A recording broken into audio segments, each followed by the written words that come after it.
Sentito? Non ho captato, cioè non ho... Oddio, 77 di torcia. 90, no, 88 di batteria. Ecco. Ma che bello.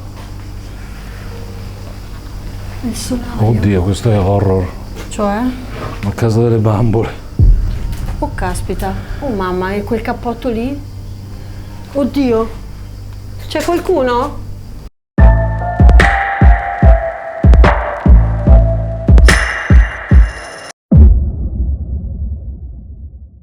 Ciao amici, benvenuti sul canale e benvenuti nel solito video del doppio ispezione. Stranissima come ispezione. Assolutamente sì. Siamo andati lì per una leggenda, ragazzi, quindi sapete che le leggende si dice che hanno un fondo di verità, ogni leggenda ha un fondo di verità, però questa ci sembrava abbastanza un po' paradossale, però insomma Curiosa e paradossale. Abbiamo sì. fatto i bagagli e siamo andati in questa casa, tra l'altro bellissima, peccato che era Piena di cose. implosa perché c'era di tutto e di più in giro per la strada, sì, per la strada, per il pavimento, e piatti, Ma di addirittura tutto, spartiti, e di poi i tutto e di più. giochi, i giochi delle Giochi, ragazze, esatto. libri, vestiti, c'era di tutto. Come di sempre tutto. c'era di tutto e di più, come ho detto prima sembrava fosse implosa. E siamo andati lì con appunto insomma, senza aspettative, perché le leggende, come sapete, lasciano un po' il tempo che trovano, però siamo usciti con non poche novità, insomma, Con poche, cose che ci hanno esatto, stupito e ci cose che ci hanno hanno, stupito. sì, ci hanno fatto riflettere. Esatto, abbiamo lasciato il Tascam per tutto il tempo Sì, dell'ispezione sulla scala. ha beccato una cosa sola, che tra l'altro è un po' così, però facciamola raccontare a Lara. Sì, allora io ho trovato in tutto il tempo che siamo rimasti là un'unica, chiamiamole VP, un unico EVP che sarebbe una specie di mugugno, un mugugno modulato che sembra quasi una cantilena. È sottile, si sente in lontananza, però è come una sorta di... proprio come una cantilena. Sì. Che credevo si ripetesse, perché più avanti mi sembrava di averlo risentito, invece no, è stato un mio errore. E questo mugugno, questa cantilena e basta.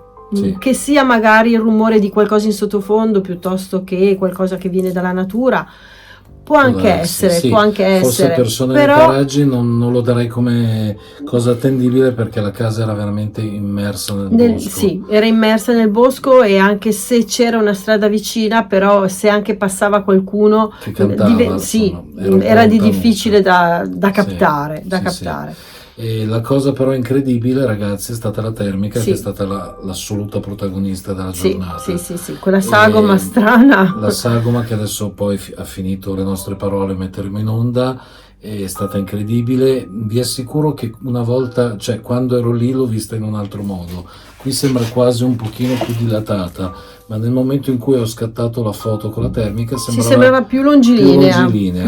Qua sembra più goffa. Sì, però io vi dico che è stata una cosa molto strana, perché io ho puntato verso cos'era, una stufa, no? Sì, c'era la stufa con il tubo. Che però ovviamente non aveva, cioè non emetteva calore. Sì. A, perché era spenta, B, perché c'erano 50 gradi, quindi anche ammettendo che noi fossimo entrati inavvertitamente in un luogo abitato, ma non poteva essere accesa. Assolutamente no. È impossibile che ci si sia sbagliati. Poi a luglio, infatti, ci vorrebbe. E comunque abbiamo fatto la controprova con le finestre quando siamo andati poi in quella stanza dove c'era il letto, eccetera. Avete visto che puntando verso le finestre c'era proprio il colore giallo e rosso sulla termica stessa. E poi un'altra anomalia particolarissima, ragazzi, e per fortuna che nel video si vede, perché veramente ci siamo incazzati, si può dire? Sì. Ecco. E sono state quelle foto scattate dentro la cantina. Che avevano quel cerchio blu, diciamo così, quindi un cerchio di colore freddo, se si può usare questo termine, con all'estremità sopra e sotto, destra e sinistra, delle macchie rosse e gialle, quindi macchie di calore. Una sorta di cerchi concentrici che dal blu andavano sempre più schiarendosi fino ad arrivare al rosso. Esattamente, ecco, il problema è che non sono state, nonostante le abbia scattate Lara, o forse io No, non le mi scattate ricordo. tu, Ecco, le l'ho scattate scattato tu, io. perché in quel momento Sì, io avevo la telecamera. esatto, ma poi si vede nel video, Mm. se avete visto il video lunedì, vi sarete accorti che era un continuo scattare, Sì. ma non è venuta neanche una, Niente. ma proprio nemmeno una. È venuta solo quella per fortuna, Della sagoma. della sagoma, Sì. meno male, almeno quella. Almeno quella. È vero che poi nel video si vede abbastanza bene tutto, però insomma, addirittura l'abbiamo messo anche nel trailer per farvi venire la Sì. collina in bocca. Sì. Però comunque insomma dà fastidio, perché poi uno fa quelle cose e le fa per farvele vedere e per vederle noi. Se poi non scattano le foto o comunque non si salvano, perché io le foto le ho scattate, questo insomma dà un po' fastidio, ecco, Quello sì. per non parlare in altro modo. E quindi insomma è stata un po' un'ispezione particolare da quel punto di vista lì. La termica ha dato grandi soddisfazioni, anche se ve ne possiamo riproporre una sola in parte. Però se non altro Però l'abbiamo nel video si vede. dovrebbe... Sì, sì. Nel video si vede, oltretutto ragazzi, in cantina c'era un freddo incredibile rispetto sopra. Non aveva senso che ci fossero punti di calore, ecco, non c'era motivo che ci fossero punti di calore, eppure e poi i passi, perché abbiamo sentito una serie di rumori e poi i rumori, sì, parecchi rumori. Anche lì non ce li spieghiamo ragazzi, perché eravamo completamente da soli.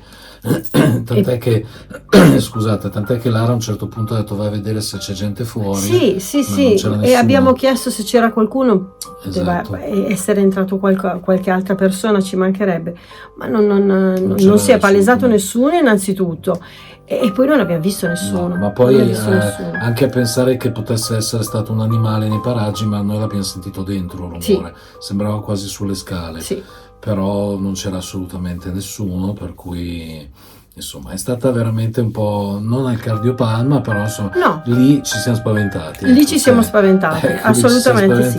E poi la storia che siamo riusciti pian piano a ricavare della presenza delle due, ovviamente delle due gemelle, prima dei documenti, degli attestati scolastici, e poi si sono palesate in un certo, con le fotografie, ovviamente, esatto. Con le fotografie probabilmente qualcuna è scappata ed è comparsa, ma erano piccole, quindi speriamo di non aver fatto torto a nessuno, ecco, in questo senso.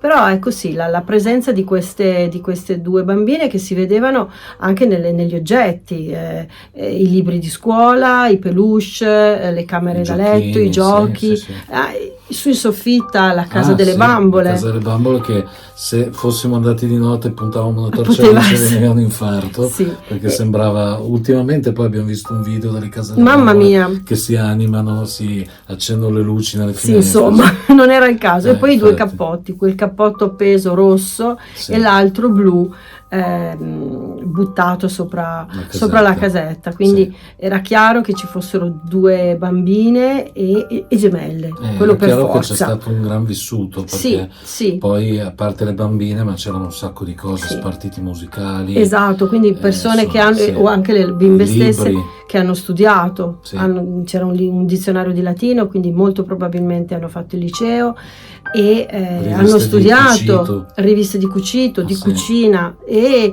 libri in francese, ancora una volta libri in francese, quindi una famiglia di cultura, ecco. E comunque, siccome Lara è sempre la solita, lei si è soffermata sul libro della polenta, l'avete visto in cucina, quando quando c'è la fame, per la felicità di Dida che dice che mangio tanto, mangio tanto. Quel libro di cucina sulla polenta era curioso, anche perché era fatto in maniera particolare, c'erano i disegni, era curioso, quello sì. È stata la prima cosa che mi ha colpito quando siamo entrati, la polenta. C'è gente che gli colpisce la casa, il tetro della casa, i libri, invece no, è la polenta. A me l'ho spartito, per cui ovviamente ognuno ha le sue fisse. Sì, certo, tu un po' più poetico, io invece la polenta. Va bene ragazzi, allora è iniziata la terza stagione, questa è la prima analisi della terza stagione, quindi ci fa piacere rincontrarvi. Se mai ce ne fosse bisogno ringraziamo voi tutti per le precedenti volte, i precedenti video nei quali ci siete stati veramente vicini. Il canale sta crescendo piuttosto bene, siamo contenti, considerando che è il terzo anno, il secondo Sì, anno e la terza mezzo. stagione, sì, Esatto. esatto. E quindi insomma in 3 anni, considerato che non siamo nessuno, non siamo ricercatori, ma siamo semplicemente I degli nostri piccoli appassionati. risultati Esatto, li abbiamo quindi ottenuti. ecco, E grazie a voi. e grazie a voi per forza, sì. Quindi come primo video dell'anno, secondo me abbiamo esordito decisamente bene, è stata una bella ispezione, non spaventosa, non sulla nostra linea. Sulla ecco, nostra sulla linea, nostra linea. esatto. Comunque state in campana perché ci saranno tante novità, non vi spoileremo niente, ma anche la nostra Franci avrà il suo modo per Avrà il farsi suo presentare spazio, in un certo. certo modo e non solo nelle ispezioni, perché poi poverina abita a Torino, per cui non Sì, sempre non ci si c'è può questa incontrare. facilità di Esatto. incontrarsi e di fare sempre le cose tutti insieme, anche Esatto. se, come abbiamo già detto, sono sempre progettate Sì, insieme. in equipe. Settimana prossima state lì perché c'è un'altra indagine tosta e E via di seguito. a seguire. Allora, buon inizio di terza stagione e seguiteci sempre. Ciao. Ciao.